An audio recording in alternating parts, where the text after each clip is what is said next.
Hello,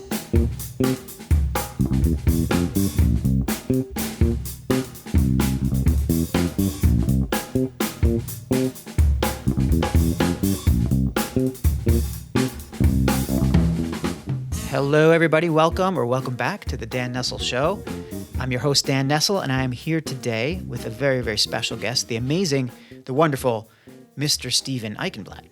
Now, I'm really excited about today's episode because Steve is and has been one of my favorite people in the whole world, and this is no exaggeration, for over 30 years. And I hope you get to know Steve a little bit during this episode and figure out why. I mean, yeah, he's a lawyer. We're not going to hold that against him, but he's also a small business owner, an accomplished author.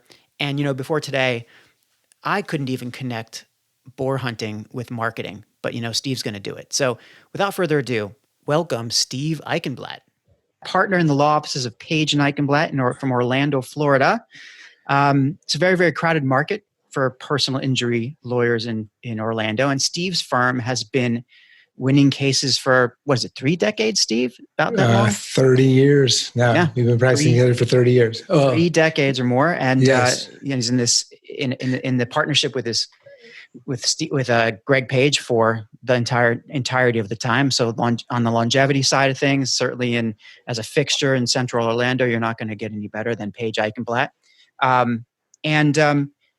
nowadays, as consolidation in the market, with the emergence of massive firms and the changes in client behavior, and Steve and I have been talking about that, and we'll get to that later, but with the changes, the way that potential clients choose who they work with, this has been presenting new challenges to small, mid-sized firms like Steve's, and especially marketing challenges. And, that's why Steve agreed to come on.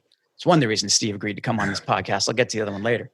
But Stephen's firm now have to deal with these different challenges. The world has changed quite a bit in 30 years. So in this episode, it's my privilege to chat with Steve about his journey as a small business owner and as a lawyer, of course, how the landscape has changed over the years, and how he's adapted.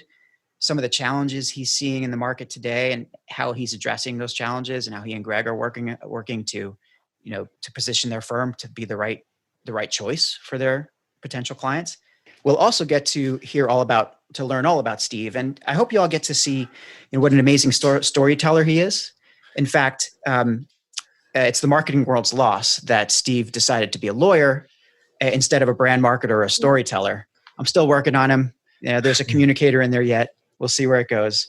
I should also mention one very small thing. Take it as you will. But Steve and I happen to be first cousins. So Steve has the unique curse, I don't know how we call it, of knowing me longer than any single guest I will have or will ever have on this podcast. So, as my first cousin, we grew up in different places, but I will say that we are super tight, and we have been for decades. You may actually even hear him call me Danny on this podcast, which only few people have the ability or the gall to do that. Sorry. Yeah. So, and so with that long kind of prologue, welcome, Steve. No, thank you. It's a honor to be here with Daniel Nessel, my first cousin. I really appreciate the opportunity to talk to you and to talk to anybody else who's listening. As you're talking too about my business or being in this business, I have all these like sticky notes on my computer screen, which right now, of course, the audience can't see me and they can't see that I'm looking at you, but right next to your face, which of course is incredible, I have my Brene Brown quote. It says, "If you're not in the arena getting your ass kicked, I am not interested in your opinion." Because I love the whole "in the arena" quote, Teddy Roosevelt and all that stuff. And being a lawyer for 30 years and a businessman it means you're going to get your ass kicked sometime. So I'm really excited to talk with you and talk to anybody about small businesses and the evolution of our firm and our marketing programs. I love that quote. If you're not getting your ass kicked, if you're not in the arena, I think we're all in the arena in some way, or at least, those of us who work for a living certainly are.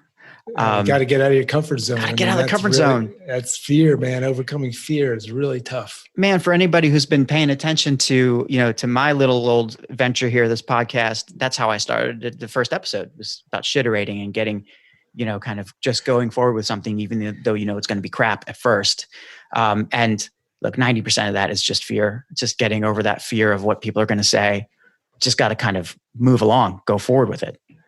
Here's what fear is when you're a trial lawyer. Fear is when you're on the plaintiff side, because I was an insurance defense lawyer. So I represented insurance companies. I represented Walmart. I represented doctors. I mean, I did insurance defense for 4 or 5 years. So when you're trying a case, you're not spending your money, you're spending the company's money. So even though you're in the arena, if you lose, you're still getting paid, and you're not going out of pocket with costs for experts, because trying a case is going to cost $30,000, $40,000, $50,000. On the plaintiff side, which is what we've been doing, the fear is walking in to try a case, knowing that you have $200,000 of your personal cash tied up in the case, not understanding what a jury is going to do.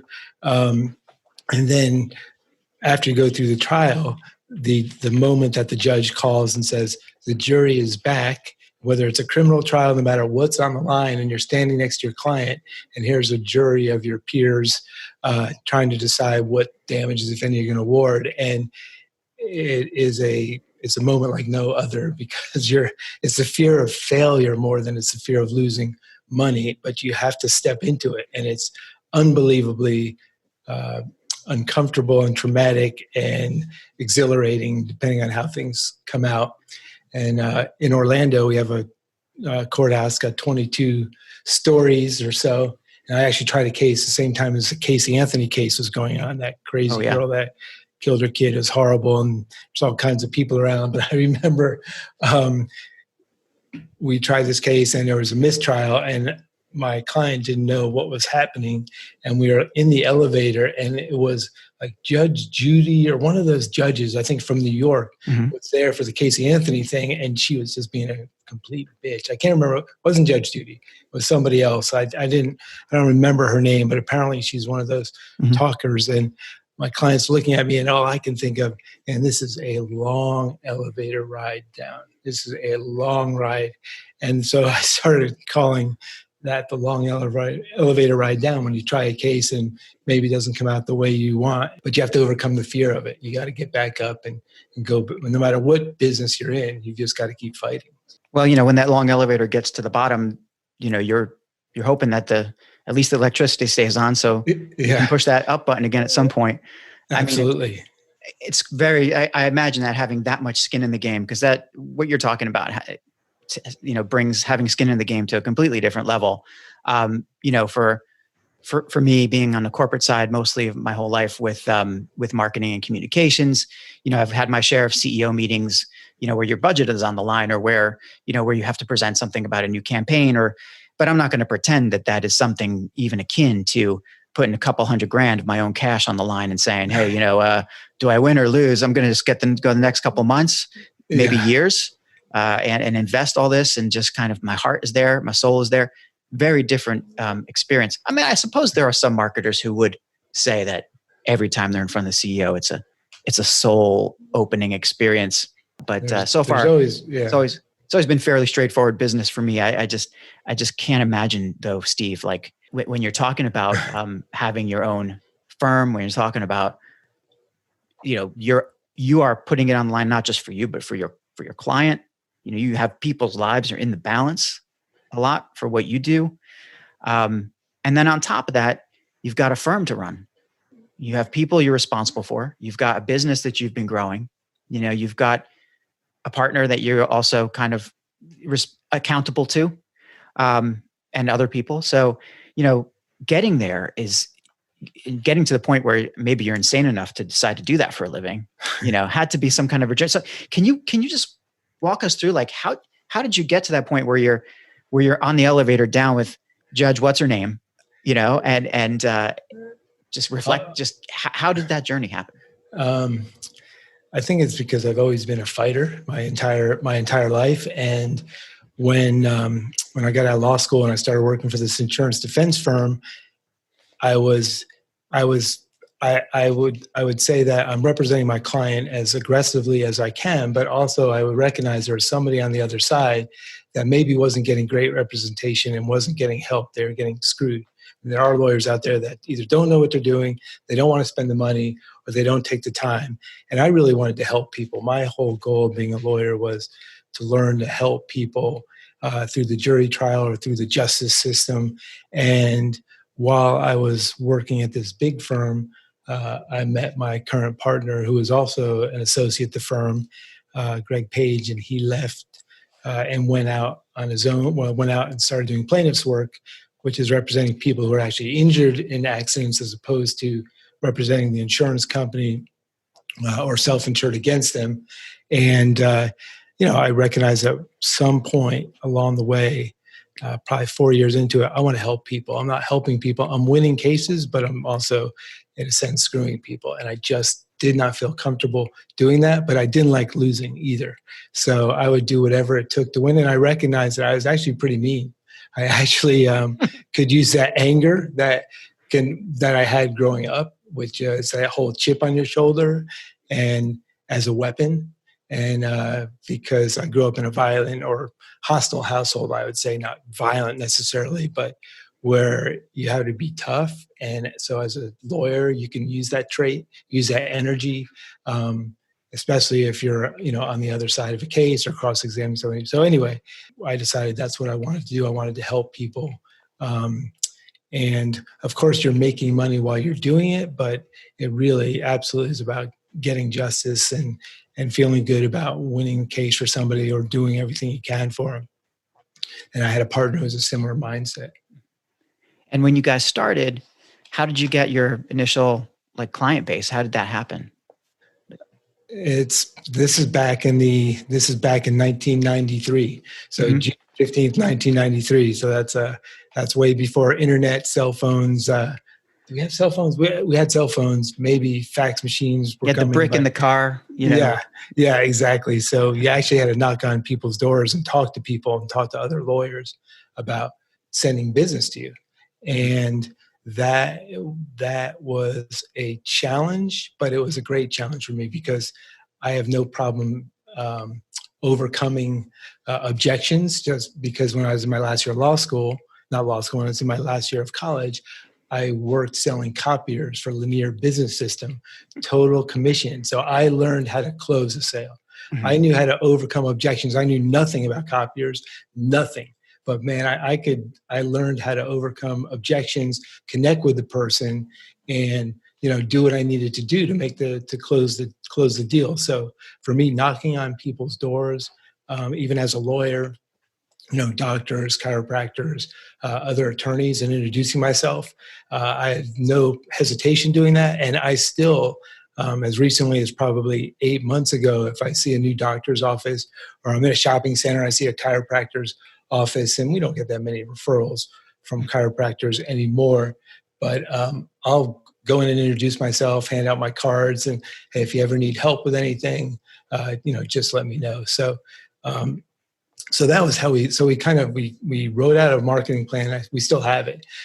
We sat down and we wrote out an entire plan, multifaceted, with, newsletters, starting out doing newsletters, doing a mailing list, birthday cards, and following up on all those things, following up on the programs, and then talking with our clients about, if we do a good job for you, let us help, family members or members of your church or synagogue. And that slowly, and you do a good job, slowly over time, you start building your practice and the phone starts ringing. But you have to communicate you had to communicate back then with your clients, because it was really more about being a great lawyer.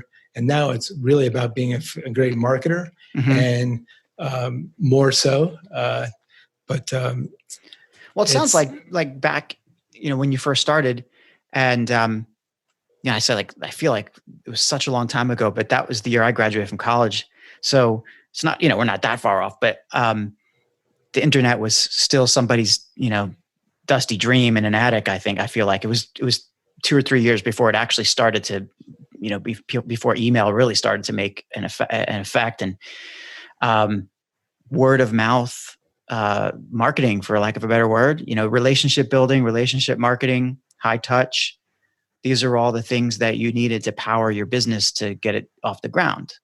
Right. Yeah. And no, absolutely. Like I've gone over to some of the law schools that invited me to speak, and I always look at all those law students and I say, do not be afraid to go meet people in person. Go introduce yourself. God forbid. Don't just send them an email. I mean, people don't get on the phone much these days, but go meet them. Well, there's a power. Yeah. There's a power in connection, right? Absolutely. In real personal connection. Yeah. Exactly. And like, I respect when somebody knocks on our door, like a cold call, because it takes a lot of courage. And now I still like write handwritten notes, even though my handwriting sucks, but instead of emails, because it just, it makes you think about whoever that person is you're writing in those few seconds, in those few moments. And I think it means something to the person when they receive a handwritten note versus, an email that takes 2 seconds, or a text, or whatever it is. I mean, thanking people who send business to you, or even like lawyers on the other side of cases. If they like you, they're likely to refer business to you. So, but word of mouth is huge. It's kind of like people talk now in marketing, of course, for many years, people talk about being personalizing marketing campaigns, customizing them for people. But this goes beyond that. This isn't a personalized approach. This is a personal approach. I think there's a difference. And when you're talking about that personal approach, where you're writing notes, for example, and handwritten notes. I spent a little bit of time in, being a real estate agent. I know like that writing a few sentences on a card is like, I don't know what X, 10X, 15X likely to elicit a response from somebody than sending them an email. I mean, people appreciate the effort, and it's kind of novel these days, right? Especially, Absolutely. But people do appreciate effort, and you have to be personal. You have to know people. You have to know your customers, especially I think in your business where you have to rely on referrals, because you're kind of fighting Goliath, aren't you? Every day, man, multiple Goliaths.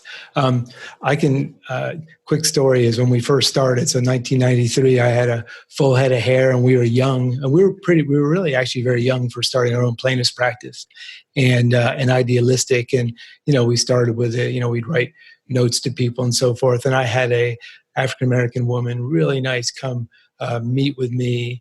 And she was with her minister. And I remember she said, we really like you, but you're too young. I don't think you have enough experience to handle the case, which, I wasn't going to argue with her. That was her impression. And I let it go. That was not the first time it happened back then, because I was a young lawyer. I wrote her a note, just saying, thank you very much for coming in. I really appreciate it. It's nice meeting you. And it's just a nice note. About 4 years later, I'm sitting in my office, and the receptionist says, Mrs. Stevenson, whatever her name was, is here to see you. And I'm like, Mrs. Stevenson? I'm like, who is that? She said she met with you like 4 years ago. I'm like, and I was like, really? And so I walk out, and there she is. And she looks at me, and she hands me the card that I sent her. She said, you're the only one who ever sent me a card. And, my daughter's been in an accident, and I want you to help her. And it turned out to be a very significant case. But not only did she come to my office, but she had the same card in her hand that I had sent her, wrinkled with my terrible handwriting. And that's one hell of a lead generation exercise for what it's worth. But that's it. It's the human connection, right? She connected with you on a human level. And we as brand marketers, we always want that to happen. We want to connect what we do and what our brand is with people with the human side. And that's really hard. It's really hard because, how can you necessarily connect, for example, a copy machine in your yes. experience with the human experience? I mean, you can get there, right? I'm not saying it's very, very possible, but it's not human to human. It's a little bit different, Well, the other part of that story that I think, especially young salespeople and entrepreneurs need to know is, just because someone objects today it doesn't mean they won't say yes 2 years down the road or 4 years down the road or 10 years down the road. So some of the, because early on we did have several people that would come to us. They'd be interviewing different lawyers. Oh, we love you guys. You guys are dynamic, but maybe you're a little too young. And that was fine, because you could use that as an opportunity to learn what you need to do to improve your presentation. But you also,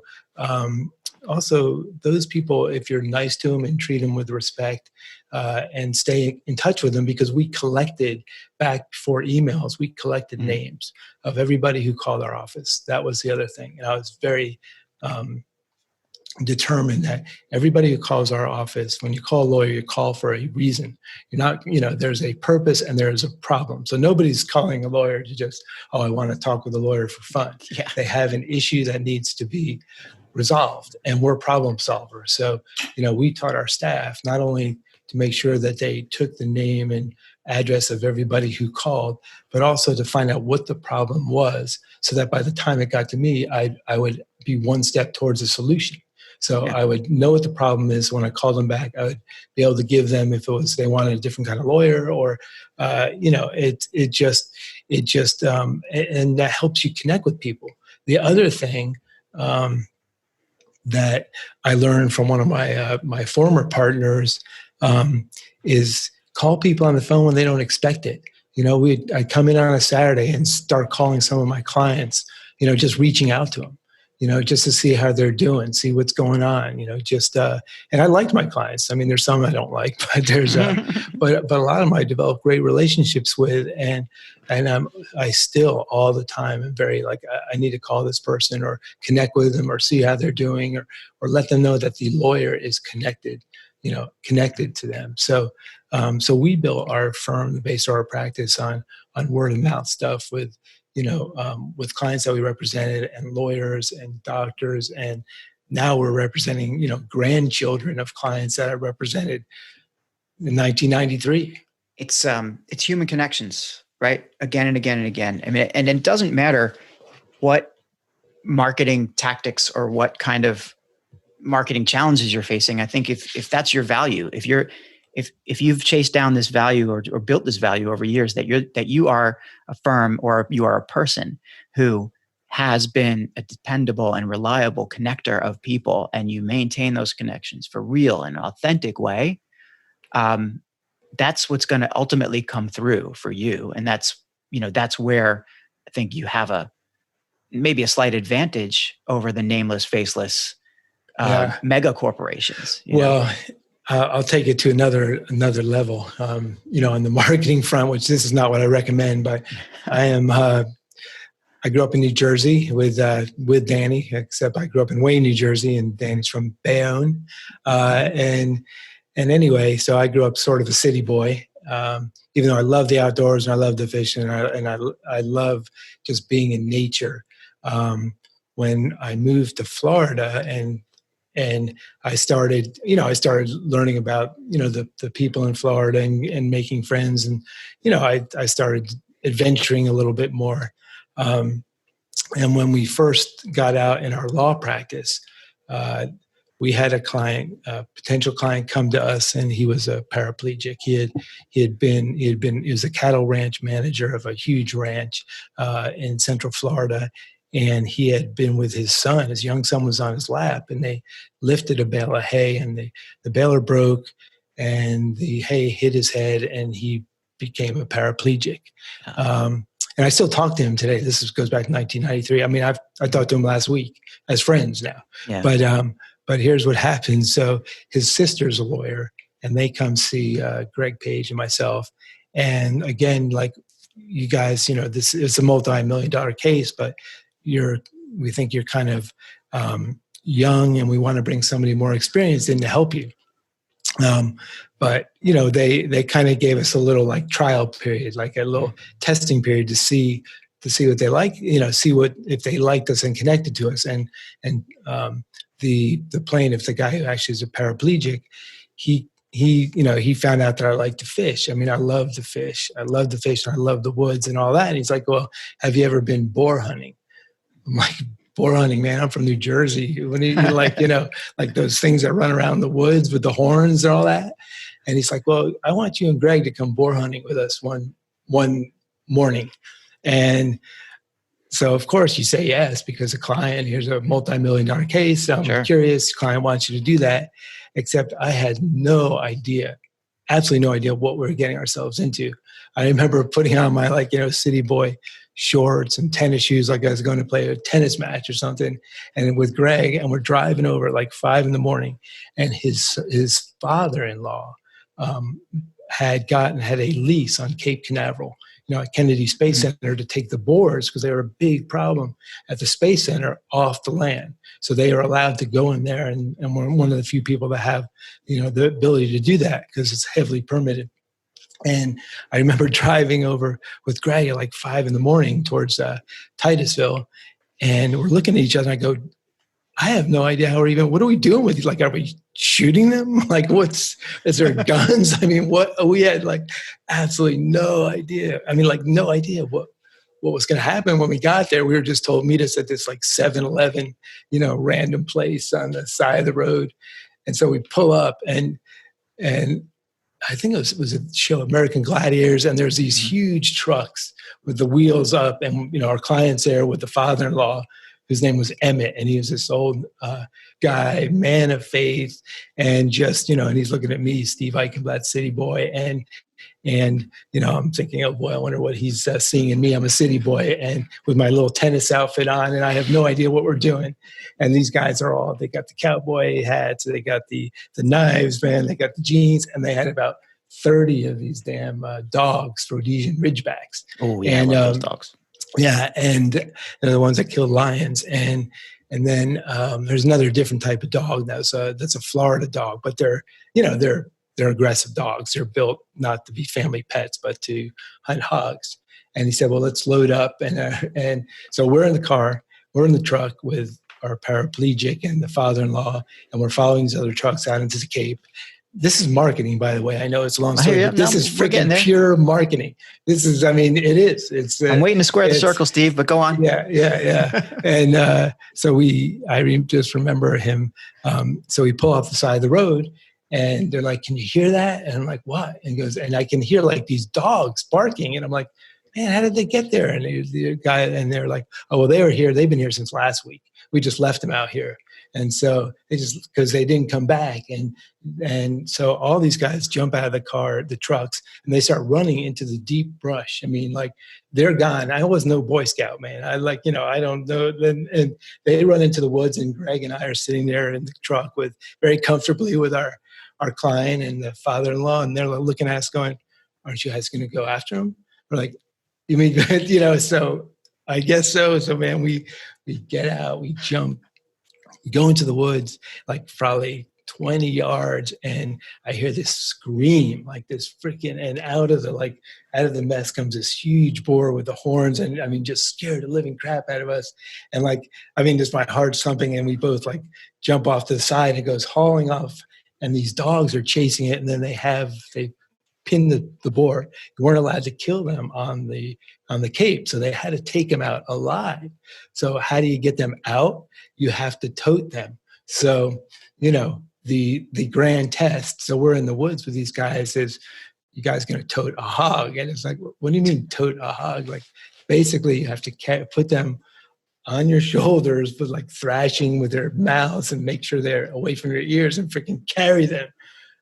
These are big. These are big beasts too, right? These are big beasts, and I'm a 160-pound person, and so both of us tried our best. I can't say I got very far with one of those damn. First of all, they smelled unbelievable, and I'm like no wimp, but it was just crazy, and we had an amazing time doing that. It was an incredible experience. I would never want to do it again, but I developed this connection with Emmett, the father-in-law, born and raised in Florida, eating possum, no kidding, gator, all that stuff, and I became like a family friend, and we started representing them, and they fired the older lawyer, and so we handled their case, and we still talk about us going in the woods and going boar hunting with them.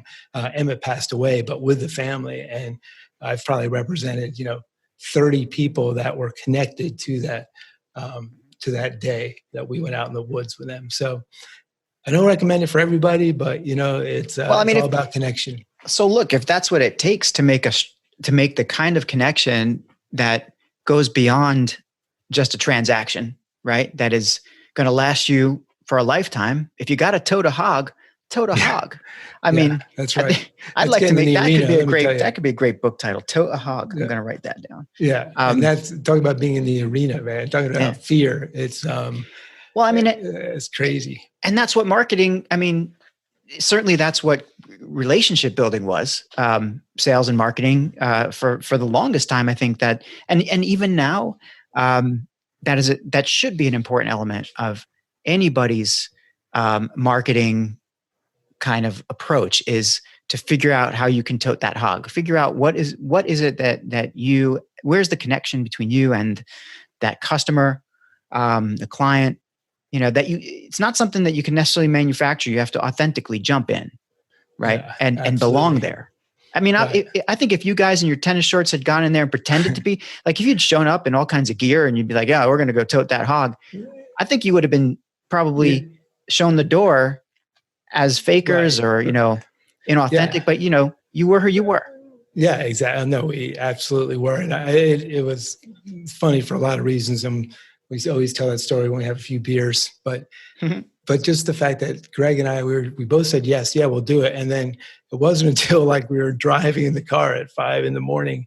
that we looked at each other and said, what are we even doing? Like I had absolutely no idea, like what they were doing with these things. No idea. So that, no, and that's a great thing too about having a great law partner, or teammate in whatever business you're in, because you share experiences, you develop a passion for helping people. And it's always good when you're in the trenches with someone that you trust. So I've been really fortunate that way. Yeah. And it seems that that's a great way to build a business back, even like I said, even today, by building those really, really strong relationships. The power of the human connection is probably the lesson that we can all draw here. But now, kind of moving forward to where Paige and Eichenblatt is today, and you're a small business owner, in a really, really competitive space.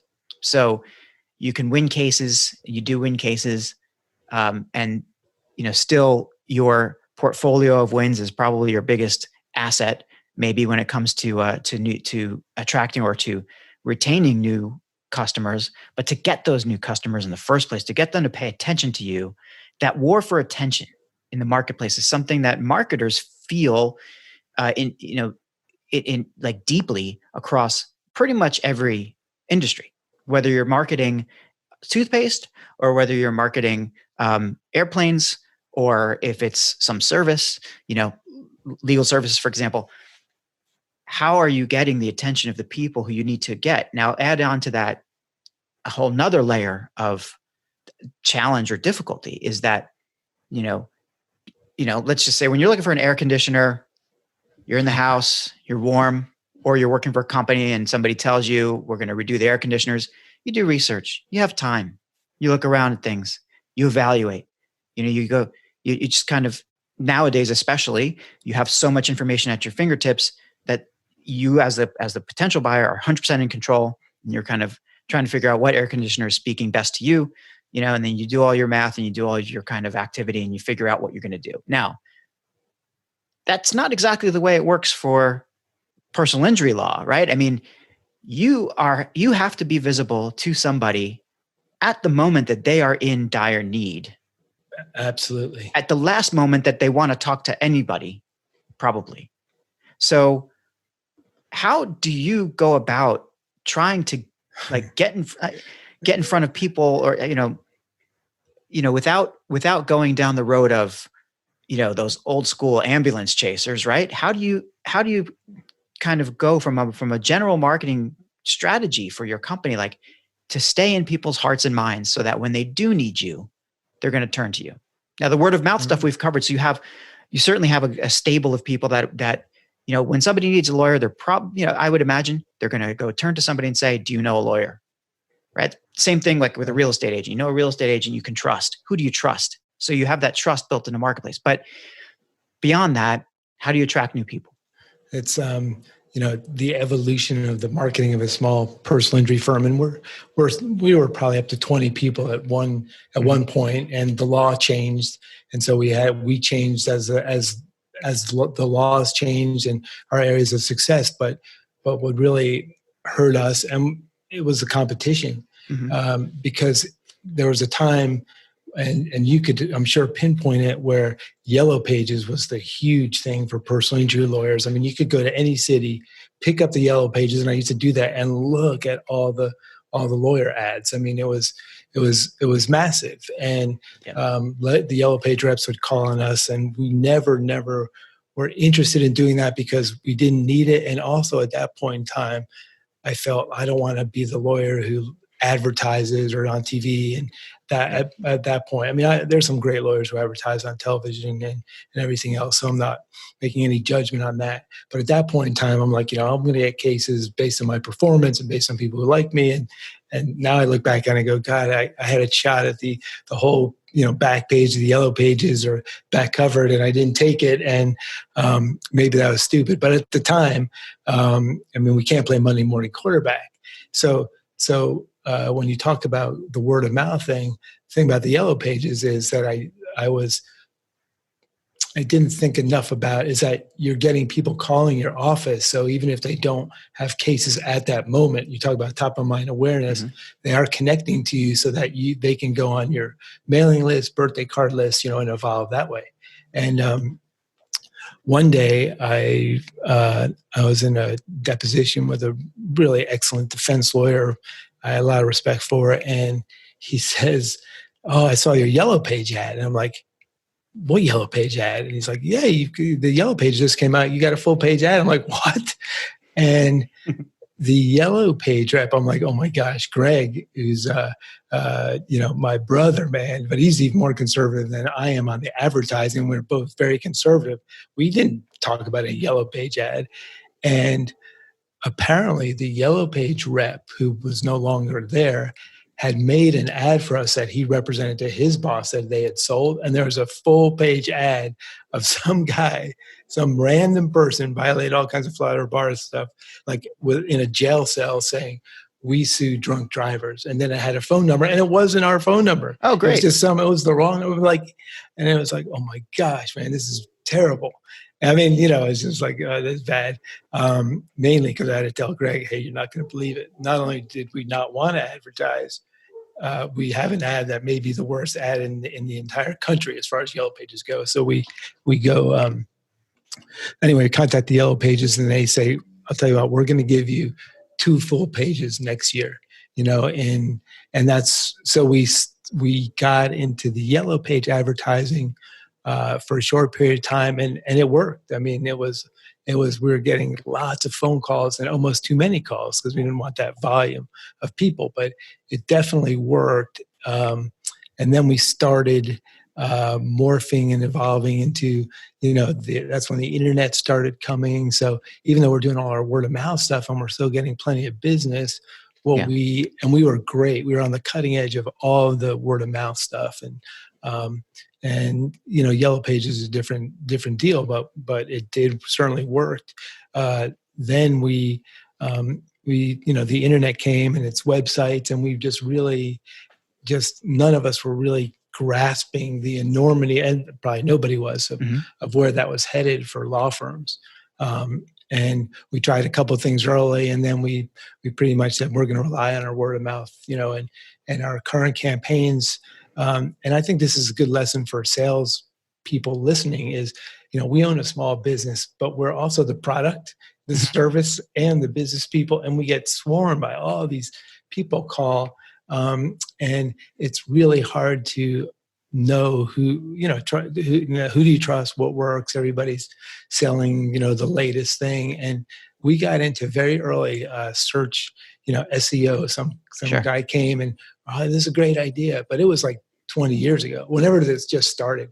And we spent a bunch of money, never got anything out of it. And we just said, okay, this doesn't work. And then it's like, okay, we're overwhelmed by what we need to do to get back in the game. And so we're kind of out of the game as far as that goes. Yeah. We're trying new things now. We still get cases from our word of mouth clients who know us, professionals who know us, and all that. But developing the digital internet, side. the digital side, Yeah.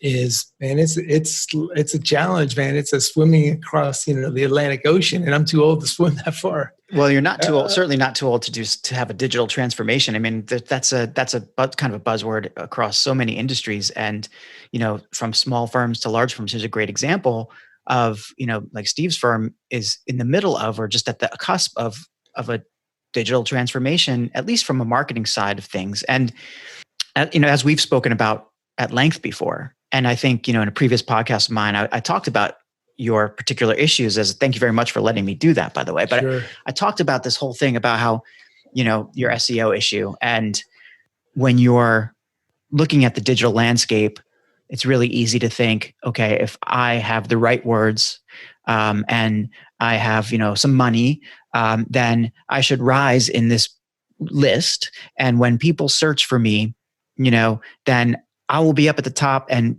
boom, here comes the money. But it's really never worked that way. But nowadays, especially, it definitely does not work that way, because search is just the first part of the process for so many people. The customer is 100% in charge of the process. They're going to search. That's just going to be like, all right, here's a bunch of people, a bunch of services that may fit what I do. And if you're not in the top couple of them, then they're not going to even look at you anyway, right? So you're at a disadvantage right from the get-go. If you're just out there for being found, you're at a disadvantage against some of these massive firms that have already invested tons of money in their own content, in these big websites that have pages and pages and pages and pages out there on the web, that are just have. This is one of those things where having a small army of is a big advantage, right? Where a lot of cash. You throw a lot of cash at this problem and you can probably do well.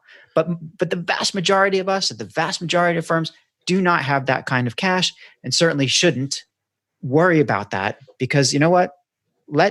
If you can't outspend those big firms, then just pivot, right? Just do a different strategy. There's so many different things that you can do online. And I know that we talked about this a little bit. So, I think that you're in a really exciting place, actually, Steve, where you have some great assets with your word of mouth contacts, with the human relationships you've built over time, right? Because ultimately, if you have that core of human to human contacts, that database that you've been building for 30 years, and whether you called it a database in the first days, doesn't matter. It's what it is. And you have these people who care. This is, remember, you started the firm 10 years or so before LinkedIn launched. Now a lot of those connections have moved on to these platforms, but they're still human at core. So if that's your value, if that's where your core is as a company, that's what you need to exploit and kind of move in a digital direction there. Fundamentally, instead of spending money on ads and SEO, that's, that might be the thing. But as you're saying that, I'm thinking, I love to fish, and it's like right now we have all our lines in the water and there's no fish there, but but we have bait on the hook. Nothing's happening because we're not fishing where there's any clients, because, we're in a very, very, very competitive market. Two of the largest advertising law firms probably in the world, who do billboards, television, and all those things combined. Yeah. And I don't want all those cases, but we want our share. Plus, we really do like helping people in the community and getting our name out there. And it's a real challenge. So I need someone to guide us to the fishing hole where the fish are, without me putting a million lines in the water. I just need a few, a few nice fish. And we're still getting clients, and putting the pandemic aside, because people know us and like us. But I'm looking at the future, and we have to, circling back to what I said at the beginning about if you're not in the arena getting your ass kicked. I mean, I have to get out of my comfort zone by doing the digital stuff, whether it's podcasts or Facebook Live, whatever. It's even connected to the Yellow Pages remark you said. You said something about you regretted something about the Yellow Pages because you weren't getting the phone calls. Because the fact is that you do that not for your current customers, you do that for your future customers, right? Right. Your marketing is your constant kind of always on marketing or whatever you're doing on a regular basis. I mean, clearly it can't be for your current clients, because you have to reach those people exactly when they get hurt, or when there's a problem, or when when something happens at work, or their insurance company screws them, or whatever. When they have that, what some people call that moment of truth, some people call it the zero moment of truth, where they're ready to where they have to make that decision. Are you in front of them or not?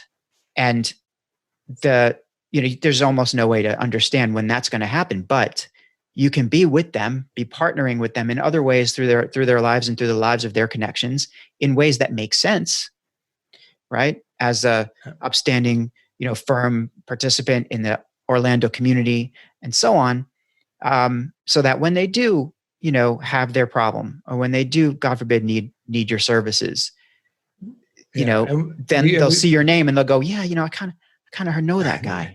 Well, Eichenblatt's hard to spell, but we and one of the things we've always done is that no matter what kind of problem somebody has, legal problem, we'll help them either get to someone that we trust. We'll help them get it solved. It's like I said, when people they call our office because they have an issue. But now we have to do that digitally. Now we have to do that digitally and wade through, how do you help people and reach them in a way that is a lot different than, me knocking on your door, me shaking your hand, me looking in your eyes and talking with you. There's a way to do it digitally, and that's what we're focused on. And what we're doing now, as hard as our marketing guy is working, because I think he's trying. But so I think we have to get back to part of what we talked about is where our passion lies, and let people know who we are as people and lawyers, because we love helping people. We really do. One thing you just reminded me, like one of the things that I'm really loving about doing this show is I get these kind of perspectives from people I'm talking to. And I just the other night, I spoke to this amazing marketer. Her name is Stephanie Perez, and she started this firm called Heart of Why Marketing, right? And what you're talking about is exactly that, the heart of why.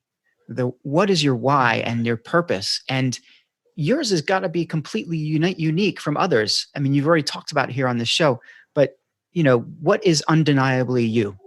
There's something that's undeniably you that is undeniably nobody else's.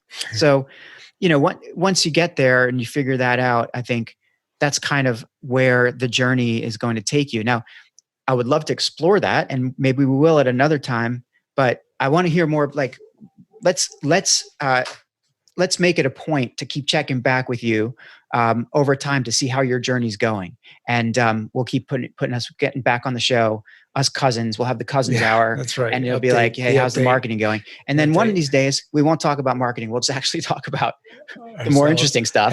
Hey, I love marketing. I love the whole concept of it. I love reaching out to people and selling copiers door to door, and knocking on doors. People don't do that anymore. They don't. And it's because you waste a lot of time doing that when you can shoot an email. But there's got to be a way to do that. Although you're noticing these days that there are more modern equivalents of that. Instead, it's in a non-intrusive way, right? A lot of these great new brands and even old brands are finding ways to connect with people as humans, right? And create such a warmth of a relationship that they are, going to be approached, or that door-to-door activity is actually kind of happening, but stretched out over time. I mean, look, I bought soap, right? Soap the other day online because there's this brand out there, and I'm not afraid to say it, they're called Dr. Squatch. Full disclosure, there's no advertising on this podcast, right? I'm brand new. Nobody will pay me to do this. So I'm just this out of the kindness of this, because this brand particularly moved me. Dr. Squatch, they have a great attitude. They have these awesome products for men, and it's all about, men's personal body care, something I never really thought of earlier in life, right? But here we're in lockdown for 3 months, and it's like, I got my hair's growing like a wild man. I feel like a Sasquatch. So Dr. Squatch kind of popped up in my radar, and I thought, okay, this is interesting. And you know what? They connected with me, and now I get these emails from them, which sometimes it's like, okay, now here's the door-to-door salesman coming. They're knocking on my door and they're saying, you bought this particular thing, so what do you think about this one? You know what? I've given them permission to do that. It's cool, but I feel like I have a sort of growing relationship with this brand. And, I like the products, like what they do. So, I think that happens a lot in the marketplace now. More and more, it's going to happen more and more on a kind of individualized, personalized level, like we talked about before, where going back to writing that personal note, you are really connecting with somebody. They feel that connection with you and with your brand. So they're going to keep coming back, or they're going to remember you, hopefully at a time of need. So stay true is what Stephanie would say. Stephanie from Heart of Why Marketing, true to your why, and it'll take you to the right place. Anyway, I think I hate this. I hate the fact that this is over, but I think we got to stop.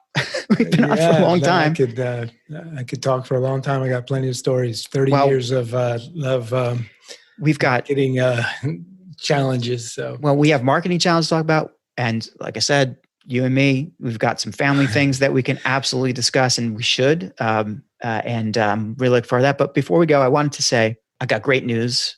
Steve Eichenblatt has not only threatened, but is actually moving forward with his very own podcast. Congrats, Steve. What is the podcast? What is it called? Can you tell the crew what to look out for here? Sure. I'm just putting things together, and it's gonna be called Making the Case with Steve Eichenblatt, and it's gonna be kind of a different approach to. It's not gonna be the law per se. It's just gonna be what it's like to help people in the trenches, and some of my personal connections and stories and boar hunting journeys, and we're out there to entertain. I'll be out there to entertain people, but to help them and with a lesson, with some kind of lesson or moral, and along with great victories are amazing, incredible defeats. Yeah. And that's just part of being a lawyer and part of being in the arena. Everybody loves the war story, Steve, and I'm looking forward to hearing that, especially from you. You're such a talented writer. Anybody who's out there, and go to Amazon right away and look up The Lost Save of Tug McGraw. The Lost Save of Tug McGraw. It is a short book written by Steve Eichenblatt. It will move you, is all I have to say. I'm not going to really tell anybody what it's about. It's just a great personal story. It has nothing to do with the law.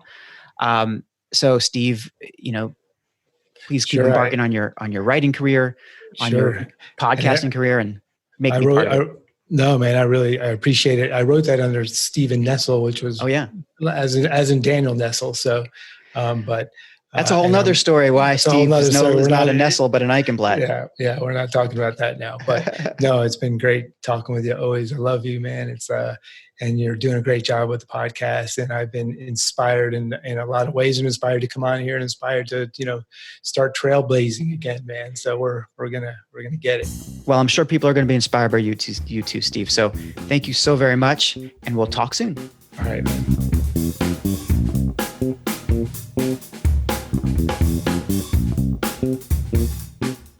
If you enjoyed this episode of The Dan Nessel Show, please head on over to iTunes, Spotify, Google Play, or the podcast player of your choice to subscribe, rate, and leave a review. And please don't forget to spread the word. Thanks again for listening.